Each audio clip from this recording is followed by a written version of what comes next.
Le sang de la nouvelle alliance est très bien expliqué en Hébreux 8. Donc dans la lettre aux Hébreux, chapitre 8, 9, 10, etc. Mais c'est expliqué aux Hébreux, c'est de la lettre aux Hébreux.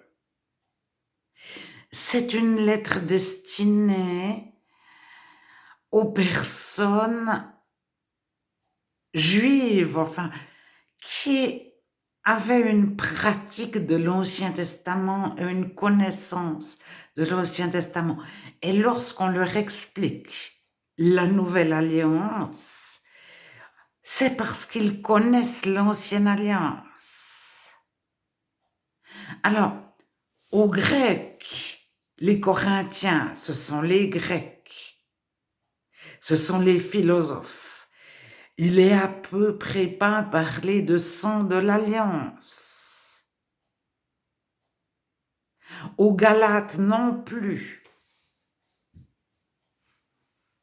Les Galates, c'était plutôt les légalistes. Ils vivaient d'après la loi. Tandis que les Hébreux faisaient des sacrifices. Et je m'excuse, c'est ma Bible qui a passé. Alors, je vous lis Hébreux en partie à partir du chapitre 8 au verset 9. Mais je saute beaucoup. Mais je lis ce qui est écrit dans ma Bible Louis II. Je n'ajoute pas de mots, mais je saute passablement de versets. Alors, Hébreux chapitre 8, verset 8 déjà. Voici les jours viennent, dit le Seigneur, où je ferai avec la maison d'Israël une nouvelle alliance.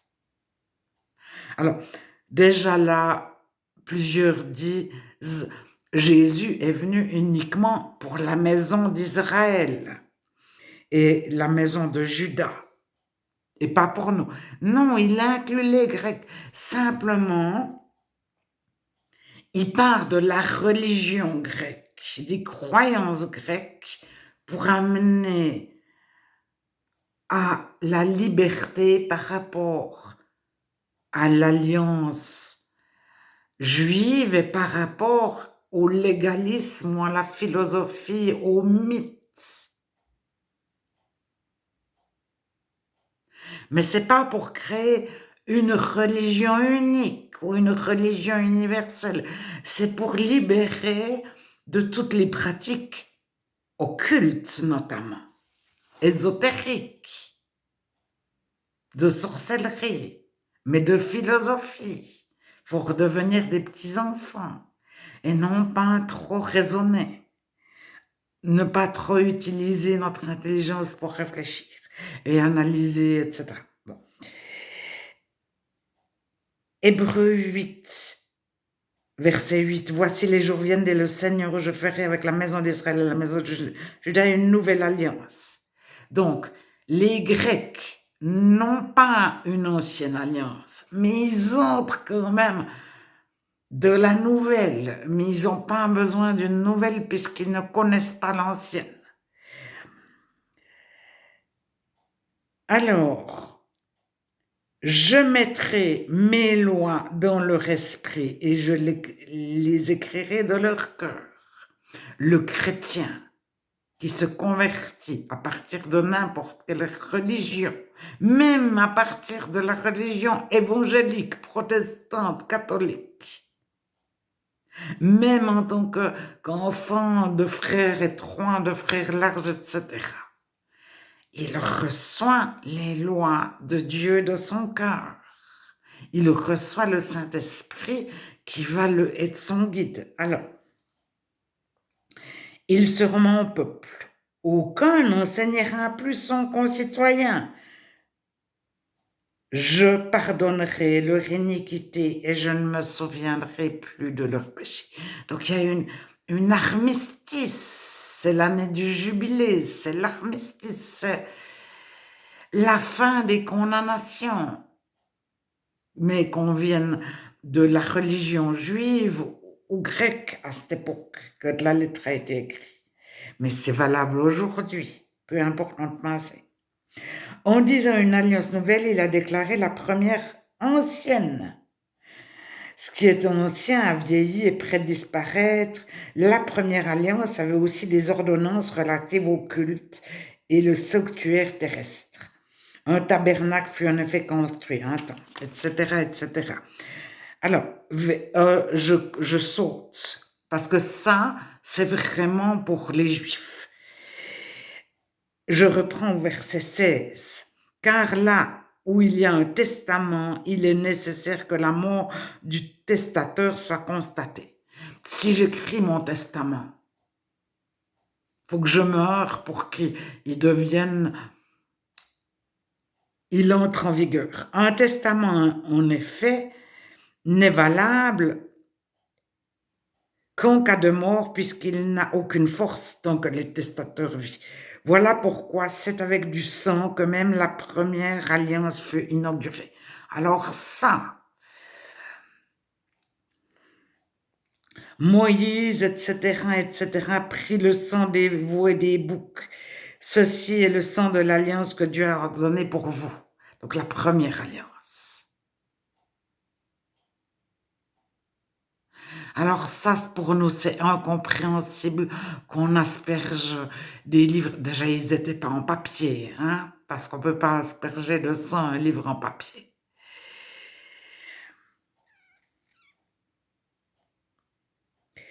D'après la loi, verset 22, et purifié avec du sang, tout est purifié avec du sang. Sans sang, il n'y a pas de pardon. Alors je ne sais pas comment ils en sont arrivés à cette conclusion.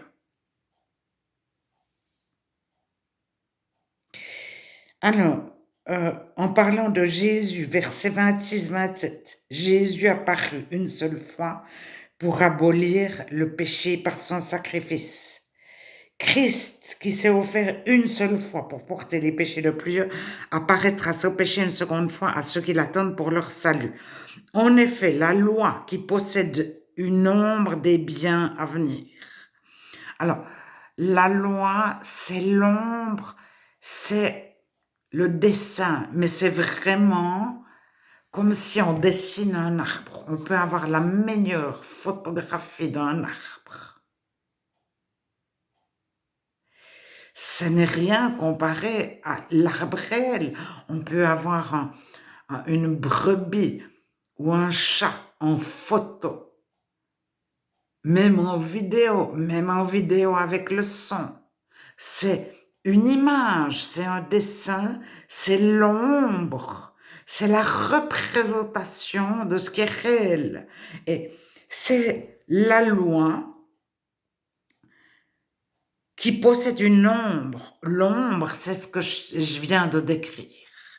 Des biens à venir, des choses qui sont bien, et non l'exacte représentation des choses ne peut jamais, par les mêmes sacrifices qu'on offre chaque année, amener les assistants à la perfection. Ceux qui bénéficient des sacrifices qu'on offre chaque année ne deviennent jamais saints. Autrement, on aurait cessé de les offrir.